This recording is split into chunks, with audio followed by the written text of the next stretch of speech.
赵露思倾诉心理之路，从抑郁到自我疗愈。赵露思的公布发声。赵露思的公布发声让人们看到，由于公众人物身份带来的压力和不同学问对人的影响有多严重。作为一名成名的女演员，她们常常缓慢了对自身精神状况的关注，因为她们有更多的鉴于社会的期望和自己的责任感。赵露思不仅是让人看到了个人的挑战，也是让人看到了透过自我暴露进行社会教育的重要性。这段公布发声能让人们更加深入地思考，公众人物跟一般人一样，也会有脆弱和不完善的方面。公众人物的失表常被无限放大，而这样的情况通常让他们结合了恐惧与自我否定。赵露思用自己的故事，在揭示这种情况的同时，也呼吁社会尽快解除这些举众群之中的声音和陈声。这不仅是一个讨论的起点，也是对每一个见识到这些问题的人的咨询。在看到有人发出等举时，你是否应该更加同理？2019年的心理困境。对于赵露思而言，2019年只是一切困境的导入点。那时候，她应对突如其来的折磨和京津无意之间重发的情绪不完全重视。在这一年，她只觉得自己的能量出现了渐渐消退的倾向，但并未识定为心理问题。他通过分享，让人看到了个人如何容易将轻微的痛苦封闭。当时，心理病举的知识尚未在社会中普及，他和大多数人一样，并未能出现全面理解和治疗。这种名人故事展示了个人对自己问题的抵制和应对，也让更多人看到了精神病情与物理病情之间的关联性，并非一展了个别人的见解和团体征迹。因为每一个精神上的折磨，实际上已经对同步力量了十分重要的保障。持续惨恶的身体与心理双重问题。往往，心理问题带来的过程不仅止于情绪病局，而会渐渐影响到个人的身体健康。到了2021年，赵露思的身体疲倦和疫病部分代的裂缘展现了出来，但她仍无法将透过完全复旧。这种心理希望和非常大的身体一层混合。他看了医，吃了裂防透了，更通过了一般论述中问题组的裂缘，可以找解。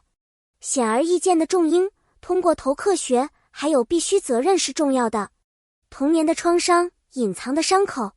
谁也没有想到，充满笑容和花漫气质的赵露思，在童年时代却体验过那样一段惨痛的过往。他回忆到在小学时，因为成绩不优在老师宿舍被打的事情。那时候的他对于暴力不仅没有逃走，反而选择了答应，这是我的错。对于一个小孩子来说，这种思维无常不是一种自我阻碍。孩子时期的他们觉得成为别人口中好孩子才是最重要的事。因此，对于学习不优、行为一举这种被否定，他尽量去听从，以求获得平和。这些创伤在长远看来就像是一道隐形的伤痕。孩子期的人无力抗拒，也无力为自己取得公平，所以不知不觉中沉浸于自我审判之中。这种审判与强制让他在无尽的痛苦中逃避，也让他迁入成年后无法克行自我质疑。而这种突破自己和自信的被动状态，不断在人生中的各个节点重复。这种压抑的状态，不仅在个体是孩子时期的创伤，也是社会方式上对人和。赵露思的故事是我们观察一个人怎样被让成为克中不错，他也让大家的再逐身。这是其本身和不能去怎么回居和指示，也是致用最举重要的办法方法，且光庄和功秀。成年后的痛苦，从沉默到逃避。成年后，赵露思再一次经历暴力事件。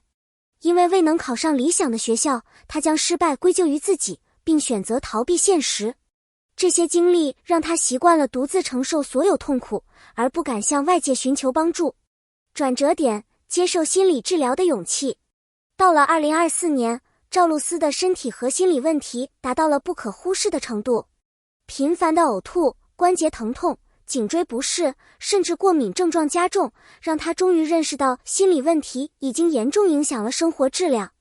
在心理医生的帮助下，他开始慢慢建立对自身健康的关注，学会正视内心的伤痛，重新认识抑郁、疾病与情绪的区别。赵露思强调，抑郁并不是简单的情绪低落，而是一种需要专业治疗的疾病。他用自身的经历向公众传达了重要的信息：抑郁症是一种病，绝不是软弱的表现。他希望人们能够认识到心理问题的重要性，从而主动寻求帮助，呼吁关注心理健康、共情与理解。在抑郁症的黑暗中，是否被真正理解已经不重要了，赵露思说道。重要的是，我们要从讨论的漩涡中跳脱出来，找到自我疗愈的路径。他呼吁社会对心理健康问题给予更多关注和理解，摒弃偏见，为每一个深陷心理困境的人提供支持。赵露思的疗愈之路，从伤痛到希望。通过心理治疗和个人努力，赵露思逐渐从抑郁症的阴影中走出。他不仅学会了与自己的内心对话，还积极尝试通过艺术和生活的热爱来修复受伤的灵魂。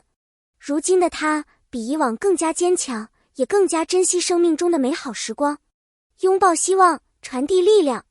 赵露思的故事告诉我们，每个人都可能会面临心理困境，但只要勇敢面对，接受帮助，就一定能够找到属于自己的光明。感谢大家阅读本篇文章。如果你被赵露思的故事感动，欢迎在评论区留言分享你的感想。别忘了点赞、收藏并订阅我们的频道，让更多人关注心理健康，共同传递希望与力量。